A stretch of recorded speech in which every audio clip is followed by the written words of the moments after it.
Good morning, everyone. I'm glad you're all here on Saturday morning. It's not the fun way to start the day by talking about oil and gas. I'm sure that there are better ways, but thank you for waking up.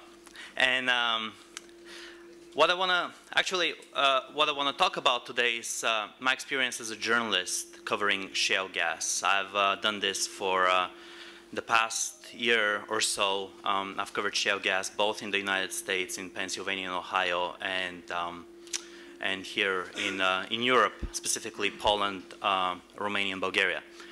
And it's an issue that has sort of sparked enormous debate in the last couple of years. I would say this has been sort of a central issue, and it has sparked a global sort of extraction as well as a global opposition to it. But just to put a little bit things in context, shale gas, of course, is an unconventional fuel, but it's gas, it's methane. But what makes it unconventional, of course, it's the method of extraction, hydraulic fracturing or fracking, which I'm sure that most of you have heard about and in different contexts. But I think a main issue as well is the way a couple of years ago we were thinking about fuel scarcity and that we were moving in a sort of a post-fossil fuel age with everything running out and talking about peak oil and so on. And suddenly we have all these new technologies that are extracting fossil fuels from places that are harder and harder to reach, and that's what we call unconventionals, right? I mean, we're talking about deep sea drilling. We saw what happened in the Gulf of Mexico. We're talking about tar sands up in Canada and probably soon in the Orinoco Belt and Venezuela. We're talking about shale gas, and shale gas sort of has been more central to than most of the other fuels. Because shale rock is it's everywhere basically, and the extraction has begun in especially in the United States in actually residential neighborhoods. So I think that's one of the reasons that actually we focus so much on shale gas, although there are many other forms of fuel extraction out there. But it's basically, especially in the United States, it's happening right in the backyards of people. So sort of the line between industry and residential quarters has been pretty much erased at this point. Now, in the United States, I covered mostly issues related to environmental issues related to shale gas. We're talking about water usage here, water pollution, the disposal of what's called the flowback or the wastewater that comes out of fracking. But the issue I focused here in Europe mostly on was extraction in Poland. And now Poland is a very interesting case. I didn't bring a slideshow today because I thought it's such a short time that I don't have, I don't want to click through slides. But Poland is an extremely interesting case because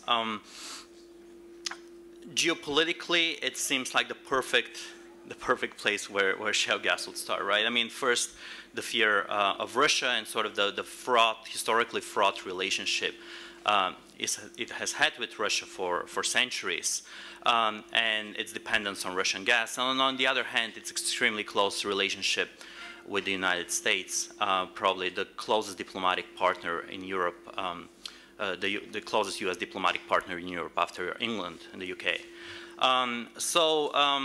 In 2010, actually, the U.S. State Department started what's called the Global Shale Gas Initiative, recently renamed as the Unconventional Gas Technical Engagement Program. Sort of a mouthful, but that's what agencies do, I guess.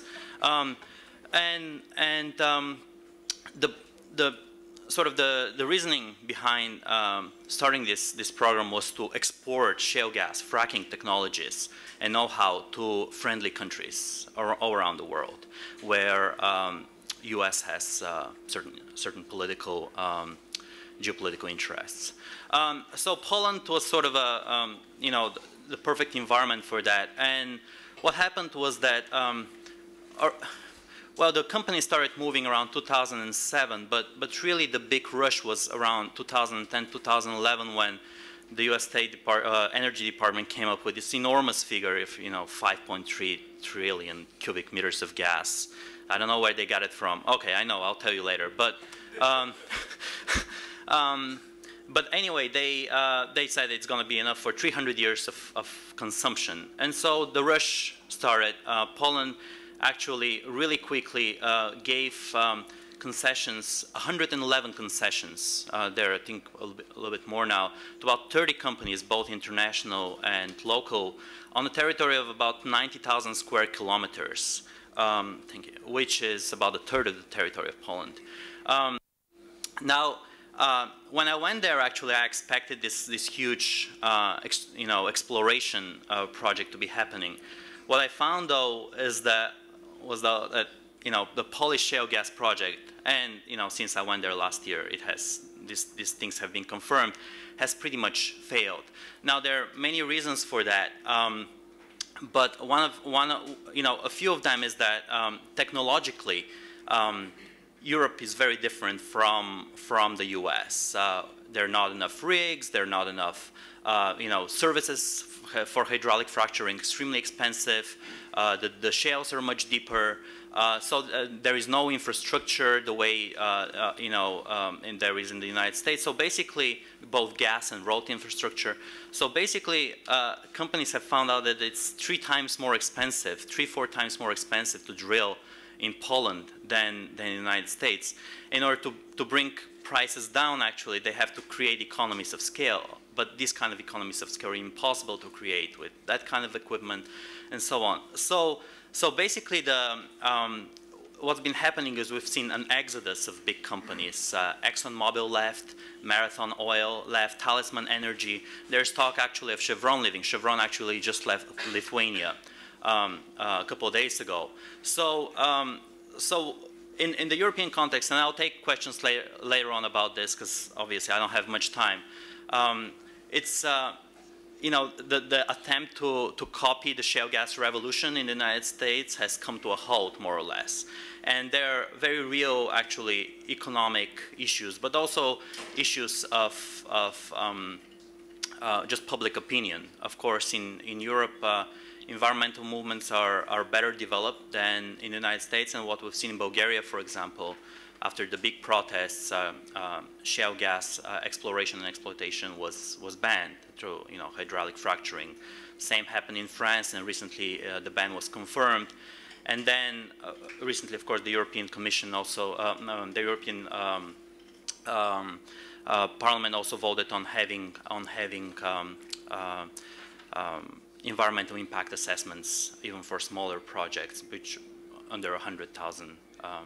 Was it 500,000 cubic meters? But that's what we're going to talk about later. In any case, although the Polish public and the Polish politicians are still talking a lot about shale gas, and it's a big issue, and if you read the newspapers, you think that a lot is going on there. Actually, there are very real factors that are economic and environmental and just political factors that make this kind of exploration and exploitation in Europe, luckily, very hard to make. So how am I think I'm pretty much. In Romania, of course, and right now they've started exploration. In England, as you probably know, there are also huge protests around these issues. But most importantly, it seems that to develop shale gas in Europe, and this is what people forget oftentimes, is that you have to drill hundreds and hundreds and thousands of wells every year to make this economical. And people only talk oftentimes about the method of hydraulic fracturing, the water that's used, and the water that has to be recycled, which are two very important issues. But another very important issue is land use and how actually the scale of these operations. I mean, what I've seen in Pennsylvania is absolutely enormous. In Texas, it's the same thing. In North Dakota, in the Bakken Shale, where they extract up to 750,000 barrels of oil a day, is happening the same thing. So you have basically thousands and thousands of wells on very small sort of a very small area. And in Europe, where population densities are obviously much greater, although in Pennsylvania they're actually comparable, this is a very hard thing to sell. And also you know, last year the European Union came out with 3 reports which were pretty interesting, and one of them said that actually even if we develop shale gas in Europe on a huge scale, this is probably going to make up for some of the loss in conventional production, but it's not going to make any big change. Yeah, so this is sort of a very short presentation on some of the things that I've been doing, and I'll be happy to take questions afterwards. But I think we have to be, you know, we have to be briefer today because yesterday we were running out of time most of the conference. So in any case, I'll take questions afterwards, and we can talk a little bit more about unconventionals and development of shale gas. Thanks.